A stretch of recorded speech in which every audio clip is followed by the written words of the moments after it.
Monsieur le ministre, bienvenue en Tunisie. Merci beaucoup, je suis très enchanté de découvrir ce monde magnifique. Alors, d'après vous, quelles sont selon vous les priorités de la coopération entre la Roumanie et la Tunisie? Donc la priorité, c'est l'existence de cet accord parce qu'il a créé le cadre pour augmenter ou enlever toutes les relations qui sont déjà existantes ou qui viendront de se naître dans l'avenir entre les professionnels, entre les institutions, publiques ou privées, de nos pays, Roumanie et Tunisie, et en même temps, c'est une bonne opportunité pour démonter les obstacles plutôt bureaucratiques qu'on retrouve toujours quand on prépare quelque chose ensemble, entre deux cultures, entre deux entrepreneurs, entre deux institutions publiques et même entre deux créateurs. Quel domaine artistique pourrait renforcer le dialogue entre nos deux pays, selon vous? Vous savez, quand on parle de la culture en général ou des arts, on a tous les points en commun. Donc, à partir du patrimoine, on est juste dans un site impressionnant et très bien géré, très bien administré. On doit inclure même l'industrie de livres, de littérature, création contemporaine dans tous les domaines, du musique, du théâtre, du cinéma. Donc, tous les secteurs culturels et créatifs sont finalement dans l'intérieur de cet accord, parce que je voudrais souligner encore une fois, il s'agit que d'un instrument qui vient à soutenir la volonté commune. Si la volonté commune n'existe pas, on n'a rien à soutenir. Justement, votre pays est reconnu pour la préservation du patrimoine en Roumanie. Quel enseignement partagez-vous en matière de protection du patrimoine, justement? Toujours, c'est difficile. Donc, on a une image l'un sur l'autre. Mais la réalité, ça diffère parce que le temps qui nous marque, le temps peut changer même la vie et même le rôle des différentes institutions. Par exemple, quand j'ai rentré au ministère de la Culture il y a 20 ans, on a constaté qu'on a besoin de décentraliser les responsabilités d'autorités publiques telles que le ministère de la Culture, et on a créé un Institut national du patrimoine. Voilà, on a passé 20 ans, on a créé encore, on a fait encore une étape en créant ou en changeant le rôle et le but des institutions déconcentrées de la ministère de la Culture en termes du patrimoine. Et maintenant, après 20 ans, quand je suis ministre, après encore 2 mandats de secrétaire d'État, donc j'ai réalisé que maintenant, on doit changer la perspective. Parce que durant ces 20 ans, on constate, comment dirais-je, les manques de cette structure. Donc, et finalement, le système, je suis comédien, mais j'ai même des études de droit. Le théâtre et du droit.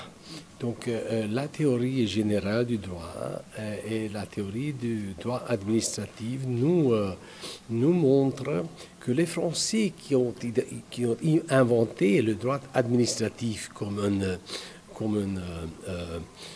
voie de droit, ils ont dit toujours ils sont 2 moyens. Il faut centraliser ou après décentraliser, ou après recentraliser et décentraliser, parce que dans cette façon, la gestion peut être de temps en temps révigorée. Maintenant, en conclusion, en Roumanie, nous sommes tellement préoccupés de voir comment on pourra changer, on pourra revitaliser un petit peu pour que votre image sur nous concernant l'expérience sur la protection et préservation du patrimoine culturel demeurait en réalité et avec le même succès. Pour le moment, on traverse une période assez chargée, assez difficile, et moi, je regarde avec un petit peu de jalousie les moyens et les instruments tunisiens de garder, de protéger et de s'occuper du patrimoine. Donc, vous savez que c'est la même chose, ce sont différents points de vue et l'image, c'est aussi différent. Exactement. D'après vous, quel est le rôle de la culture pour le rapprochement des deux peuples? Des peuples plutôt. C'est le seul instrument. Donc maintenant, je pense que c'est pas qu'en Roumanie, peut-être que dans une autre proportion, même en Tunisie, on traverse une période dans le monde entier de polarisation ou d'extrapolarisation des populations, même en termes social, en termes des différents valeurs. Un manque de valeurs est aussi conjugué avec un manque des modèles. Donc, comme l'humanité, il a eu besoin toute son existence, il aura besoin toute son existence des modèles. Je pense que le seul fontaine pour les modèles, c'est la culture. Et si on a la culture, si on a les modèles, c'est logique, c'est clair que le dialogue, voilà, c'est déjà existant et c'est la garantie finalement de l'avenir. L'un des grands penseurs roumains, Émile Cioran, et il continue à fasciner par la profondeur de sa pensée. Et un poète tunisien qui s'appelle Edem Fatri a traduit son ouvrage. J'ai entendu que vous avez un événement il y a quelques mois. Oui. C'était extraordinaire. Oui. Initiative de l'ambassade de Roumanie. Exactement. Il a traduit Émile Cioran et la langue de l'autre. Que pensez-vous de cette passerelle littéraire entre nos deux cultures? C'est une passerelle littéraire. Le livre a été traduit en langue arabe.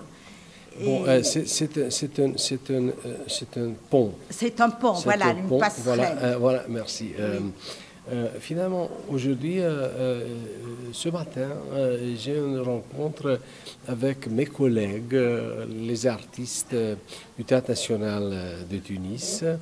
Et on a parlé sur plusieurs sujets, mais l'un des éléments très concrets que j'ai recommandé à nous tous, c'est d'insister sur la traduction littéraire ou culturelle en général, mais quand on parle du théâtre, sur la traduction des œuvres contemporaines, de dramaturgie contemporaine, de l'un à l'autre et l'inverse.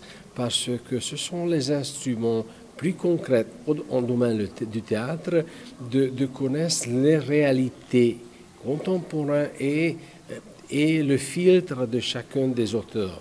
Si on parle des titans de pensée comme il était Émile Cioran et sa philosophie et maintenant la possibilité d'être connu dans le monde arabe, je considère que c'était vraiment un très très très bon choix parce que vous savez captatio benevolentiae, c'est très important. Quand on parle d'un monde de marché dans lequel nous ne sommes pas tellement connus, c'est bien de commencer avec quelque chose de frappant.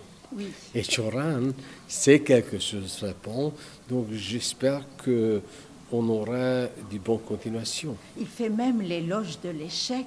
Oui. C'est ça, sa profondeur.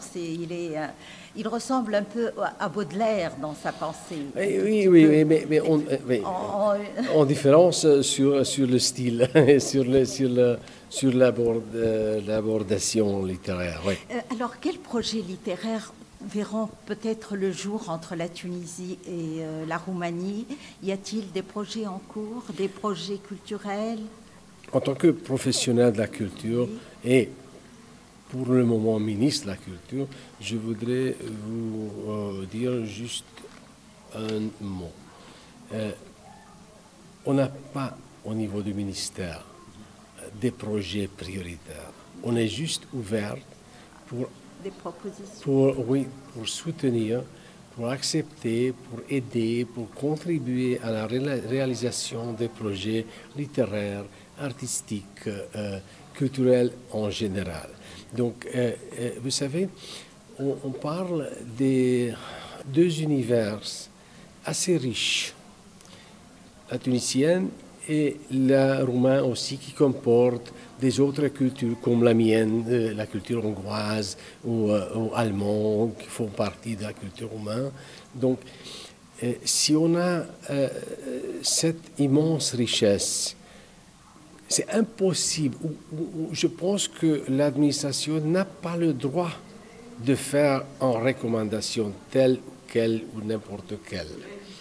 Donc, l'administration doit être ouverte pour accepter, pour être saisie de la part des professionnels, à mon avis. Oui, bien sûr. Quelle impression avez-vous de la Tunisie et de ses artistes?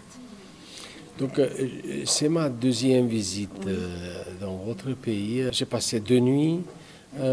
Maintenant, la deuxième, que une nuit. Cette nuit, je pars ce soir. J'étais arrivé hier soir. Donc, on parle de visites assez courtes. Mais la richesse que j'ai vue dans ma première visite à Djerba, et même le site, dans la même période, il était en 2021, Djerba, c'était encore en processus d'inscription comme site UNESCO. Maintenant, il est déjà fini à partir de 2023. Donc, j'ai visité Djerba durant quelques jours. Et après, aujourd'hui, j'avais une journée assez pleine. Et je n'ai pas fini encore. J'ai encore un objectif à visiter. Donc, ce que je peux vous dire après un jour assez plein, c'est que c'est impressionnant. Ce lieu, par exemple? Voilà, oui, ce sont des questions que j'ai déjà non, ce sont des questions que je commence à comprendre mieux. Donc, j'ai compris que, par exemple, Monsieur Guika, qui a construit la ville Sébastien, et le baron qui est... Voilà. C'est en roumain. Oui, c'est en roumain et il vient de famille assez importante. C'est un grand architecte. Absolument. Donc, il était son, je pense, grand-père. Il était principe de Moldavie, de Moldavie comme une partie de Roumanie. Donc, ce genre comme le baron, ce gens comme M. Guika, ils ont choisi cette partie du monde à cause d'une raison assez vraie et assez valable, même à nos jours. À cause de beauté, à cause de tradition, à cause de la richesse de la culture et à cause d'un héritage rara avis. Alors, en un mot, si vous deviez résumer le lien culturel entre la Tunisie et la Roumanie, quel serait ce mot? Espoir. L'espoir. L'espoir. Oui, parce que maintenant, je dois expliquer un petit peu. Maintenant, nous sommes passés, nous avons fermé une période de préparation.